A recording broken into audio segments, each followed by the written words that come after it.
سوال ہے کہ جو مرجعیت کا نظام ہے یہ کب شروع ہوا ہے؟ اور جو شخص مرجعیت کو انکریج کرتے سپورٹ کرتے ہیں، کیا ایک شیعہ کو اس کی بات سننے کا مطلب ہم سن سکتے ہیں اس کی بات کو نہ سنیں اگنور کریں؟ اس کی بات کو سن سکتے ہیں نہیں سن سکتے؟ اچھی طرح بات سنیں، آن لائن سنیں جواب آپ کی.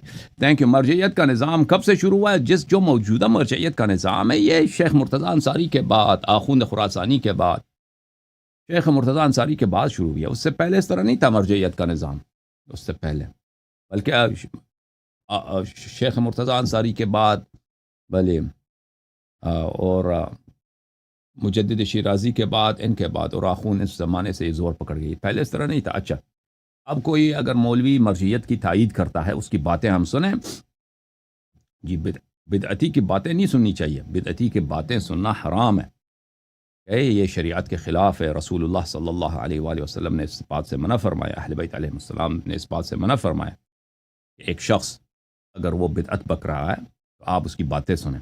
وہ اگر غلط بات کہہ رہا ہے، وہ حدیث شریف ہے، من اصغى الى ناطق فقد عبده فان كان ينطق عن الله فقد عبد الله وان كان ينطق عن الشيطان فقد عبد الشيطان. اگر کوئی شخص کسی کی طرف آپ اس کی باتیں سن رہے ہیں، ایسے ہیں کہ اس کی عبادت کر رہے ہیں. اگر وہ اللہ کی جانب سے کہہ رہا ہے تو اللہ کی آپ عبادت کر رہے ہیں، اگر وہ شیطان کی جانب سے کہہ رہا ہے تو وہ شیطان کی آپ عبادت کر رہے ہیں. تو اس لیے میرے محترم بھائی، جو آپ کے علماء آ کے آپ کی تقلید وغیرہ پہ باتیں اگر سناتے ہیں تو اس کی باتیں نہ سنا کریں، ٹھیک ہے نا؟ ولایت فقیہ وغیرہ پر. اور یہ بدعات ہیں، ان کو سننے سے بھی گناہ ہوتی ہے. طرح نہیں یہ کہ اس کا سننا کوئی بات نہیں. اگر مثلا ایسی مجلس ہے وہ اس موضوعات پہ بات نہیں کر رہا لیکن وہ اس کا قائل ہے، ولایت فقیہ کا قائل ہے، لیکن وہ ایک تاریخی مسئلہ بتا رہا ہے، وہ فضائل سنا رہا ہے، تو پھر اس کے باتیں سننے میں حرج نہیں ہے، اس کی باتیں سننے میں حرج نہیں ہے. لیکن اگر وہ اس سے بکواسات شروع کیے تو بکواس سننا آپ کے لیے جائز نہیں ہے.